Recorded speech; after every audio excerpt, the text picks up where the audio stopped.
Vous êtes bien sur Smart Tech, de retour sur le plateau dans l'émission qui s'intéresse à l'innovation et à la nouvelle société numérique. Vous nous regardez sur la chaîne Bismart, on est en direct à 11 h tous les matins. Alors, on va attaquer cette deuxième partie de l'émission, notamment pour partir à la découverte d'un drone qui est aussi agile qu'un oiseau sur les branches d'un arbre. Mais d'abord, c'est l'heure de notre rendez-vous à l'amorçage. À l'amorçage, ça valorise des jeunes startups, mais aussi des nouveaux entrepreneurs pour qu'un vent nouveau souffle enfin sur la tech et le numérique. Et c'est un rendez-vous que je vous propose avec Anthony Babkin, directeur général et cofondateur de Diversidays. Bonjour Anthony. Bonjour Delphine, bonne année. Merci beaucoup. Meilleurs vœux pour 2022, pour vous, votre association et toutes les startups que vous soutenez. Avec plaisir. Alors aujourd'hui, vous souhaitiez nous parler de deux d'entre elles en particulier et ça va, je pense, bien intéresser tous les amoureux du sport. Complètement, et tous ceux qui imaginent que 2024, Paris 2024 peut être un peu plus divers en termes de spécialité des startups. Exactement. Donc on a des pépites dans le sport. En France, on va vous en parler. La première, elle s'appelle Kunto. Kunto, en effet, c'est une startup, donc une plateforme spécialisée dans le sport. Mais la particularité, c'est qu'ils ont voulu rendre accessible le sport aux personnes en situation de handicap ou de motricité. Donc il y a tout un tas de programmes qui permettent aux personnes en situation de handicap de pouvoir faire des activités sportives, suivre leur nutrition, plein de choses. Et donc c'est un peu une première en France sur ces sujets-là. Donc ils sortent du lot et j'invite tout le monde à découvrir Kunto avec un K, K-U-N-T-O comme écrit à l'écran.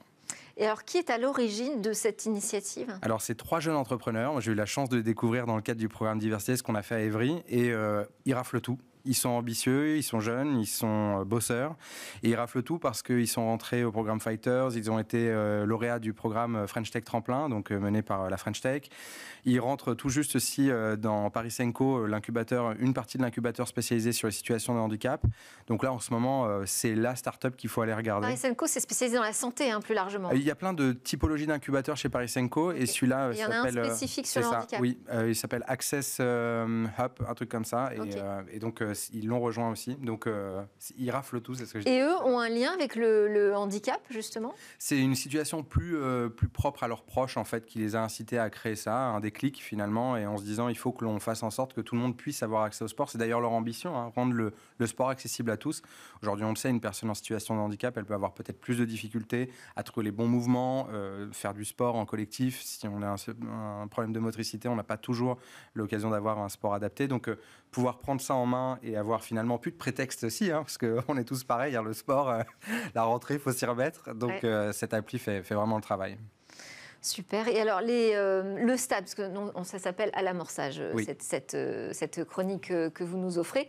Là, ils en sont où exactement dans le déploiement de leur projet ? Ils sont en pleine commercialisation, donc ces derniers mois ont été un gros travail de développement, comme toute start-up qui se lance, miser sur la techno. Et aujourd'hui, ils sont dans un travail de commercialisation. Donc, ils recherchent des groupes, potentiellement des entreprises qui ont envie d'investir dans cette techno, d'investir tout simplement dans Kunto. Et ensuite, leur objectif d'ici 2023, c'est commercialiser en B2C, évidemment toucher le cœur de cible et, in fine, compter dans Paris 2024. Donc, ça veut dire milieu 2023, s'imposer comme un acteur de référence sur ce sujet et lever des fonds. Ouais. Donc, une levée qui est plutôt, c'est un peu encore, on l'a dit, à l'amorçage, donc on est encore au départ. C'est l'objectif d'ailleurs, les aider à trouver ces fonds. Et ensuite, dernière étape, compter dans les Jeux, les JOP, pour Paralympiques, les JOP 2024. On enchaîne avec la lucarne officielle. La lucarne, ça parle de foot. Ça parle de foot.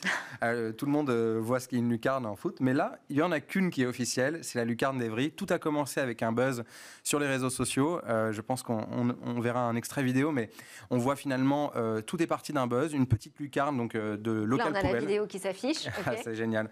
On voit cette image. Et donc, vous voyez Guy l'Ancien qui se promenait au quartier. Tout le monde essayait de rentrer ce ballon dans cette petite lucarne qu'on voit là.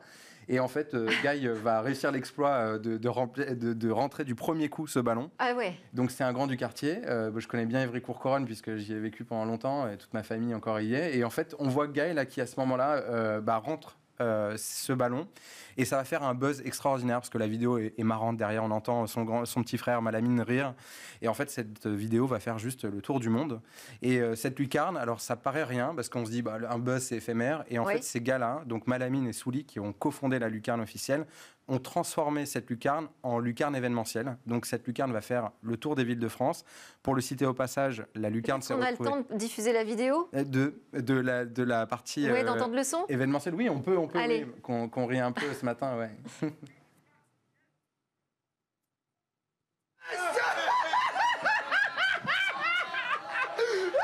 Vous voyez l'attitude de fierté de l'ancien. Trop facile. La fausse modestie, comment... Bon, c'est des situations ordinaires dans un quartier. Voilà, on s'ennuie, on rentre un ballon dans un... Et derrière, il y a une start-up qui démarre. Il y a une start-up qui démarre, c'est génial. Moi, j'ai eu la chance de rencontrer Mala et Souli dans le cadre du programme Diversity Days aussi à Ivry-Courcouronne. Mais alors, c'est quoi l'ambition derrière? Et ben, l'ambition, c'est de se dire, on transforme ça en start-up. D'accord. On en fait finalement une lucarne portative qui va faire le tour de France. Pour la petite anecdote, la lucarne s'est retrouvée dans le clip officiel de l'équipe de France. Et après ça, carrément dans le clip Adidas avec Lionel Messi qui rentre le ballon dans cette lucarne. Donc cette lucarne est la seule d'Europe, la plus populaire d'Europe comme ils disent. Et en fait pour eux c'est de rentrer dans une logique de tournée. Donc ils vont faire la tournée des villes de France et ensuite l'idée c'est d'aller toujours plus loin, l'Europe, et pourquoi pas en faire un sport officiel dans le cadre des JOP. Donc ils sont très ambitieux. Donc c'est pas juste pour le fun, c'est vraiment pour en faire une discipline au final. Complètement. Et alors là, même question, on en est à quel stade? Quelles sont les étapes qui les attendent? Alors ils raflent tout aussi, ils sont talentueux, ils ont la dalle comme on dit chez nous. Ouais. Et en fait là pour le coup ils sont rentrés donc dans le programme Fighters aussi de Station F, donc c'est génial, c'est une aventure de start-upper qui commence. Et donc là ils sont carrément en recherche de partenaires pour cette lucarne, de partenaires officiels. Donc, et la deuxième chose c'est surtout, ils ont imaginé une tournée de 32 villes, donc ils recherchent à adresser des municipalités, des maires, pour faire en sorte de trouver les futurs partenaires de cette lucarne. Et puis qu'on passe d'un buzz à une entreprise. Et donc c'est possible et ils le prouvent au quotidien. Super, s'il y a des maires qui nous écoutent, répondez oui tout de suite. C'est ça, lalucarne-officiel.com. Merci beaucoup Anthony Babkin, directeur délégué général, je vais y arriver, cofondateur en tout cas de Diversity Days. Merci beaucoup. Merci Delphine. À suivre dans Smart Tech, on parle de Et demain, notre Zoom quotidien s'intéresse aujourd'hui à un drone rapace.